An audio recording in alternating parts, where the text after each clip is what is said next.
Welcome to Brianna Speaks, where real stories, deep dives, and unapologetic truths come alive. I'm Brianna, and I'm here to bring you bold perspectives, compelling conversations, and everything in between. So, let's talk about it. Now, I'm not one to gossip, but I will bring you the tea. Buckle your seatbelts, ladies and gentlemen, because the story I'm going to tell you today is going to have you feeling like it came straight out of a Tubi movie.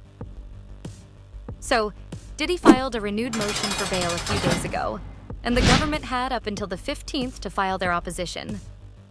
Now, they waited until 11:23 p.m. on the 15th, trying their best to make sure they didn't miss a thing. And let me tell you, they didn't. The government is not only accusing Diddy of contacting Kalina of dirty money 128 times, but they're saying that Diddy sent her Don's complaint, coercing her to draft that statement we all saw on her Instagram page, defending Diddy and slamming Don. And on top of it all, they have proof that Diddy paid her to do it. And that's not just tampering, that's RICO.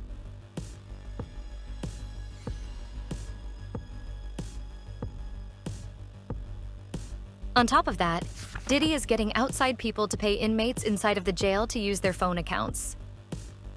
There are 8 different phone accounts that Diddy is using to mask his conversations from the government. But wait, there's more.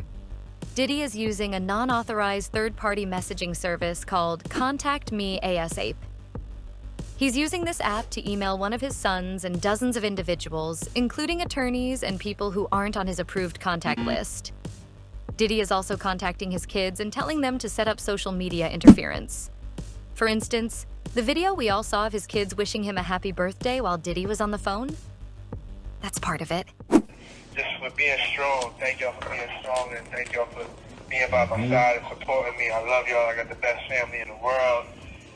My birthday, I'm happy. Thanks to y'all giving me this call. Thank you very much. I love y'all. Not only is the government alleging that Diddy is using social media campaigns like this to taint the jury pool, but they're saying immediately after the video was posted, Diddy got on the jail computer and searched the analytics of the video to see how well it went over with the public. Baby, when I tell you, I cannot make this up. We're going to get into this and so much more, but before we do, please make sure you subscribe to this channel and hit the bell for notifications so you don't miss out on any updates regarding this story and more. Now, let's get back into it. Diddy's team recently claimed that the government's evidence was thin, and they have new evidence that should cause the court to allow Diddy to submit a new motion for bail. But the government is like, look, this man has already been denied by 2 previous judges, both of whom concluded that Diddy posed a serious risk of danger and obstruction. I don't know what you're talking about. Jimmy, I thought we was friends. What is this? For Diddy to obtain a new hearing, he has to show new evidence. But according to the government, the only new evidence Diddy is showing is that he continues to engage in a relentless course of obstructive conduct designed to subvert the integrity of the proceedings. I love you, man. I got my MTV out. Savage! I'm a savage! Oh! I'm a savage! Whatever I want, I'm going to get! Whatever I want, I have to get! Since Diddy's been locked up, the government claims he's tried to evade law enforcement monitoring, orchestrated social media campaigns to taint the jury pool, and leaked materials he thinks might help his case. He's also contacted witnesses through third parties. Because of all this, the government feels Diddy's request for temporary release should be denied. Diddy also tried to use his relationship with victim 1, Cassie, and his communications with various witnesses as a basis to reopen his bail hearing. But the government is like, these facts were already brought up and rejected by the court before. You can't recycle them. The government also presented text messages between Diddy and Cassie, which they say reveal a toxic relationship with documented physical abuse. For instance, Cassie sent this in a text to Diddy. So you know what sick and disgusting stuff I was reminded of the other day? You forcing me to redacted or threatening to leak freak-off recordings. I have a black eye and fat lip. I'm still bruised.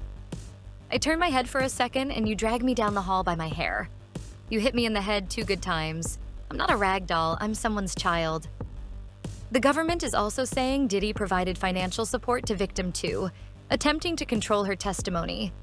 This victim claims she was coerced into compromising situations, leaving her with sexual trauma. We know sometimes those relationships get ugly, and sometimes it doesn't come out into the forefront the way this one has come out. And let's talk about Kalina from Dirty Money. The government claims Diddy reinitiated contact with her in September of 2024 after months of no communication to pressure her into making a public statement supporting him. Love her to death, naive,